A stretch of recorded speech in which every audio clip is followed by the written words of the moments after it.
Swayam Prabha. Digital India. Educated India.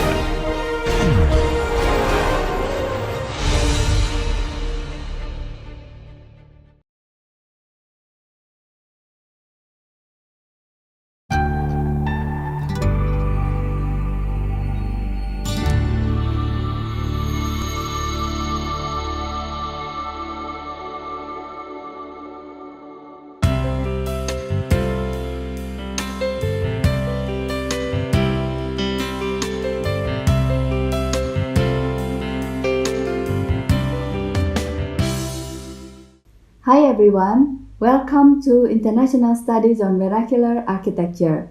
In this lecture, we are going to learn about disaster mitigation from vernacular architecture. We will begin with the context of disaster in the world generally and in Indonesia specifically. Then, I will show you how vernacular society responds to disaster, a lesson learned from Indonesia's vernacular architecture. Tectonic plates are gigantic segments of pieces of earth crust.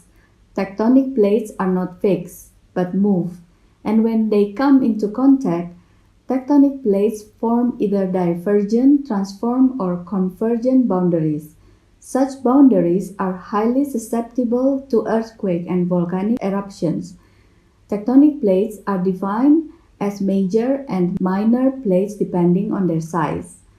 The world consists of 7 major tectonic plates, which cover nearly 95% of Earth's surface.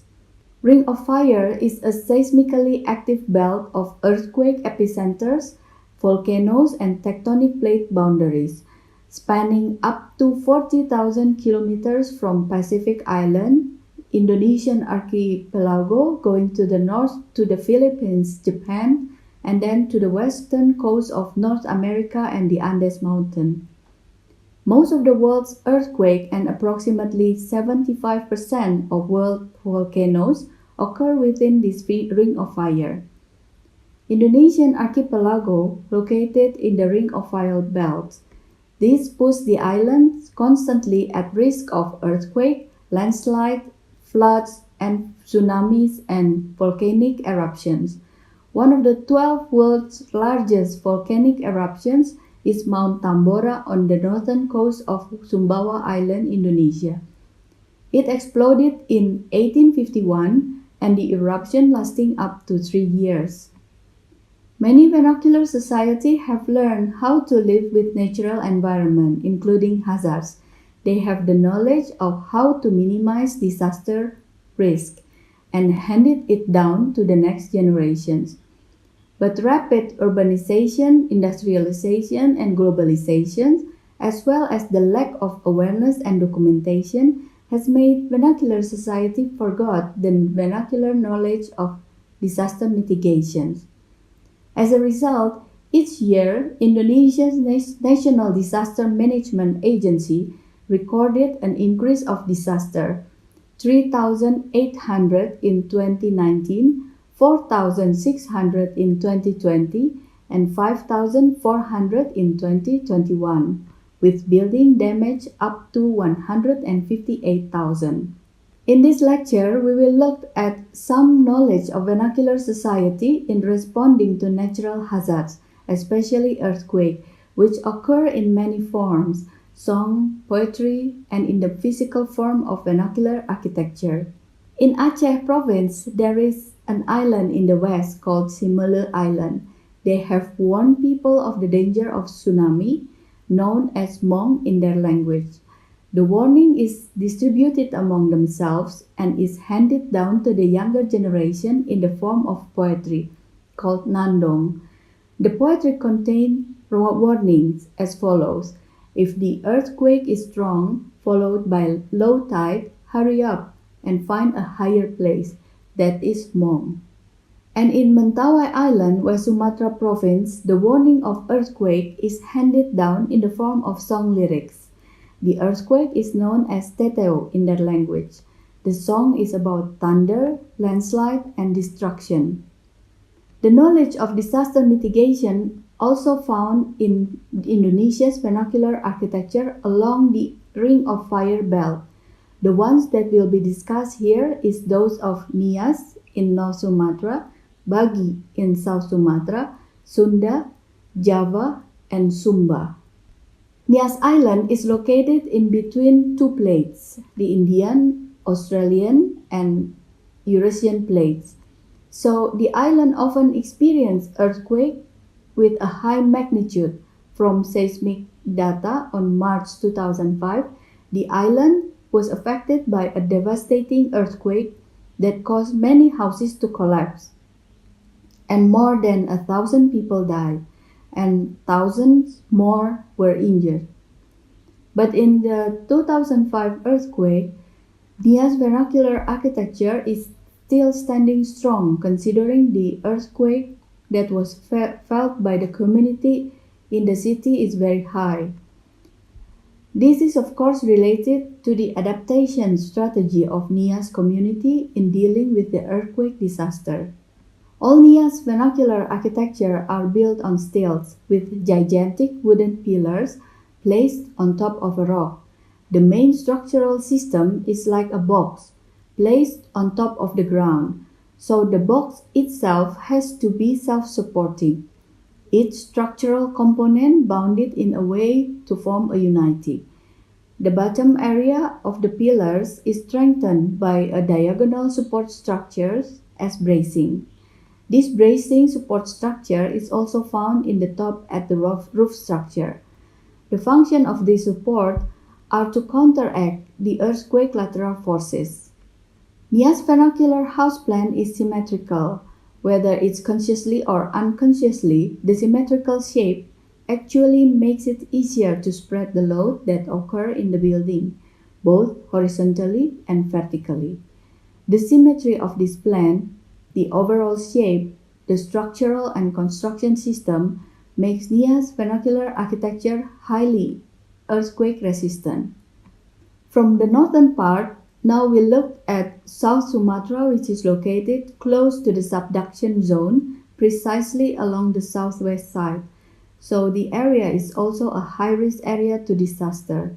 The seismic conditions of South Sumatra are influenced by the activity of collision of two plates, also the Indian-Australian Ocean Plate and Eurasian Plate. In the southern part of Sumatra, there is a Bagi vernacular house.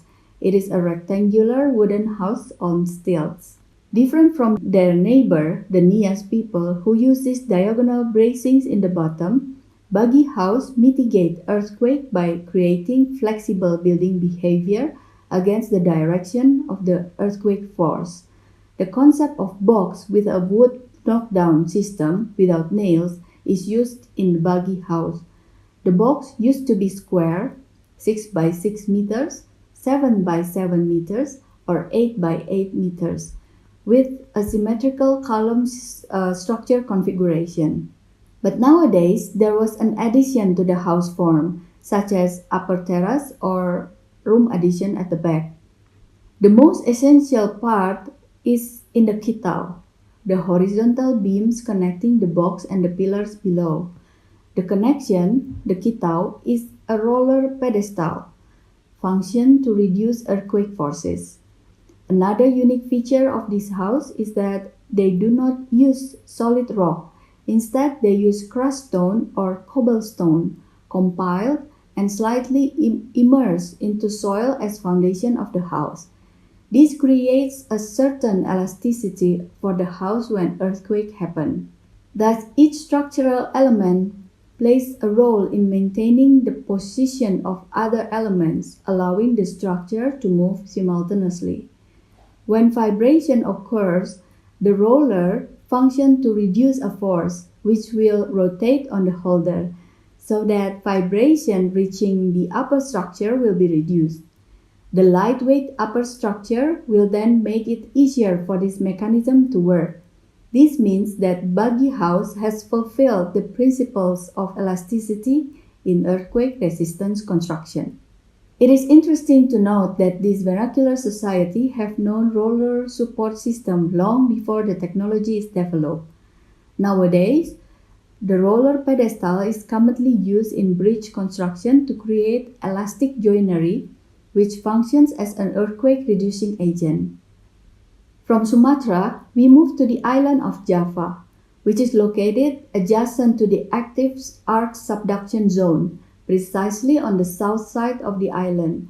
So the area on the south side of the island will often be shaken by earthquake and landslides. One of the area of the south is where the Sundanese community reside. We will look at an old vernacular village called Kampung Naga that still exists today.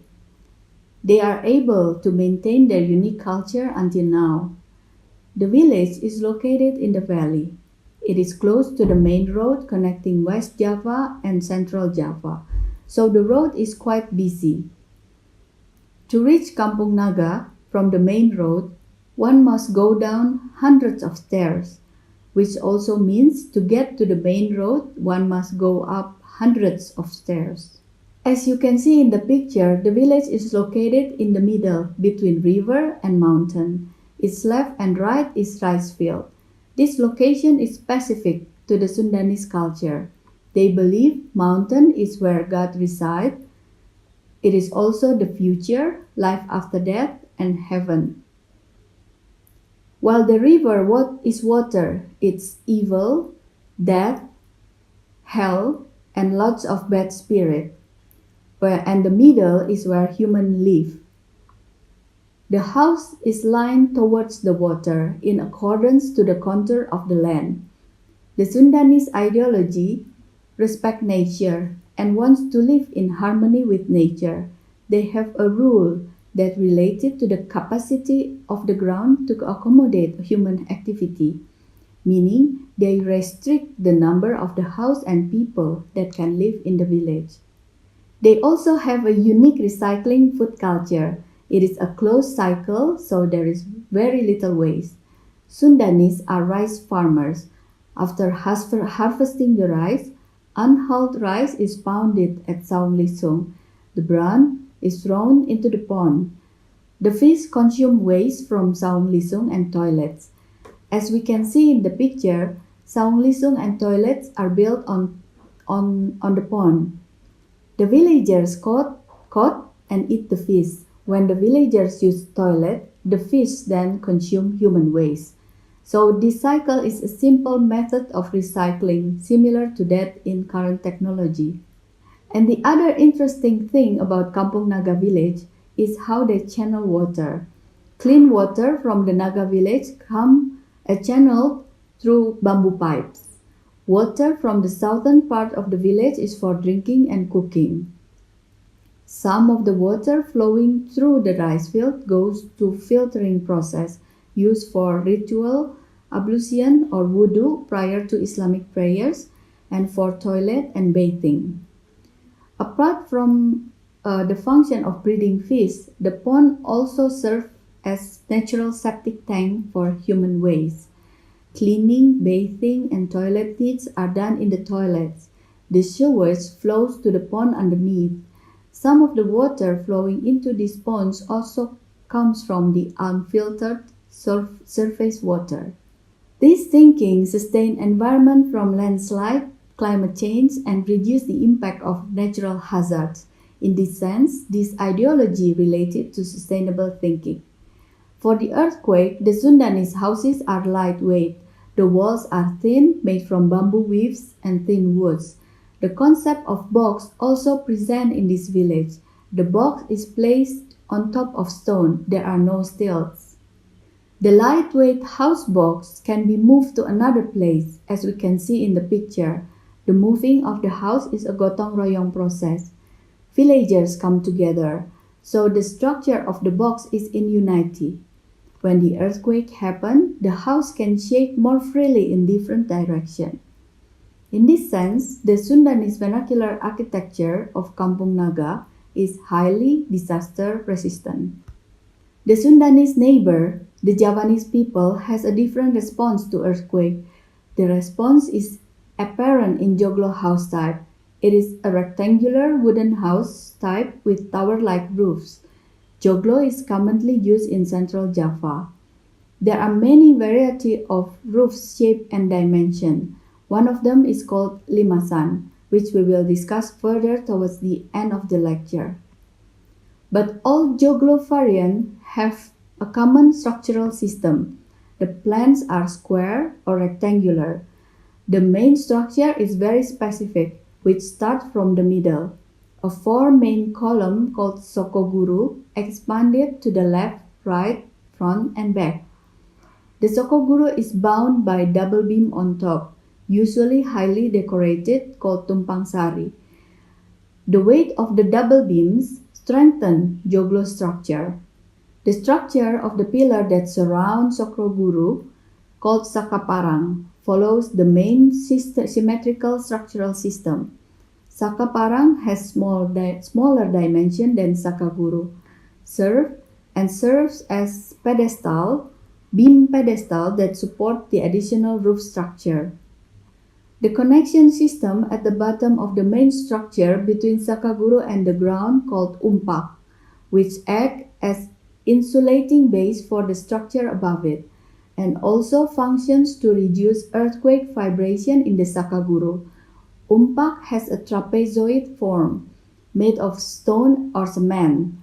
Umpak foundation is slightly submerged to withstand the shearing force. Then, the top is given a hole the size of sakaguru dimension. The connection system at the top of the main structure between sakaguru, the beam, and the roof is a knockdown system with complex three-axis XYZ connection that locks each other. The connection makes the roof act as a counterweight pendulum, so the building can remain stable when receiving earthquake force. The flexible building behavior of sakaguru and umpak act as a lateral load-bearing system arranged symmetrically. The four pillars, the sakaguru, will bear the same balanced vertical and horizontal loads to reduce the effect of torsion caused by unbalanced loading when the building receives earthquake forces. This means that joglo vernacular house is an earthquake-resistant building. The island of Sumba is last example discussed in this lecture. Because of its location, the island is a high-risk earthquake zone. In the case of Sumba vernacular architecture, tower-like roof shape is similar to that of joglo. However, the structural system is completely different. The house is on stilts. The house plan is also square or rectangular with four main columns or pillar. In the middle of the four main wooden pillar, there is a hearth that has to be lit when there is people inside the house. The picture shown here is the Sumbanese community in Welewo village demonstrating the construction of the house through a model. The four main columns or pillars are planted 1 meter below the ground, while the other pillars are placed on top of stone. The construction process begins from the center, from the four main pillars. From there, the beams for the floor are made, and then ceiling on top of the pillars are made to hang food and sacred objects. It is important to note that the ceilings are only placed on top of the pillar without joinery. The Welewo villagers believe that the main pillars have to be pure, free from any kind of wood joinery. From the ceiling, the tower-like roof structure is erected. It is important to note that all wood joinery is flexible. There are no mortise-tenon joint, only lap joint bound by rope. The way they knot the rope depends on where and which building components are tied. So there are at least 4 knot types with 3 different rope materials: rattan, coconut husk, and jungle root. The roof itself is like a head placed on top of the building. The roof then tied by rope made of a weave coconut husk only at the edge or fringe of the house all way round. In this sense, the joinery, the knot, and the pillars that is buried 1 meter in the ground create a unique building response to earthquake. The house can shake in different directions but is still tied to the ground, and and is still tied by the knot. This demonstration made it clear that the main reason Sumba vernacular house is earthquake resistant, it is because the way it's constructed. So if we look at the example of vernacular architecture above, we can conclude two basic principles that makes Nias, Bagi, Sunda, Java, and Sumba vernacular architecture highly earthquake resistant. The principles are a symmetrical plan of the house and a flexible building behavior in responding to the forces of earthquake. This is done in varied ways, but we have to see the building behavior as a whole to understand how it stands against the forces of earthquake. We have also learned several knowledge of disaster mitigation from vernacular society which takes the form of poetry, song, and ideology about how they maintain their environment. So what can we do after we learn disaster mitigation from vernacular architecture? Here is an example of the role of architect in post-disaster reconstruction and why the people in Yogyakarta region shifted from modern house using brick back to limasan type house in post-disaster reconstruction. On May 2006, an earthquake hit Indonesia in the region of Yogyakarta, in the southern portion of central Java. The village of Nibikan, located less than 10 kilometers from the quake's epicenter, was destroyed. More than 5,000 people died and more than 140,000 homes in the immediate region were damaged. Due to the village location, post-disaster aid is low. So Eko Prawoto, an architect, artist, and educator, takes the initiative to help the villagers. His mission was not only rebuilding the house, but also rebuilding the community. He saw the wooden vernacular house of limasan, a variant of joglo, stand stronger against earthquake than the modern brick house. So his design input is to make a modified wooden limasan structural system. The modification aimed at faster rebuilding process.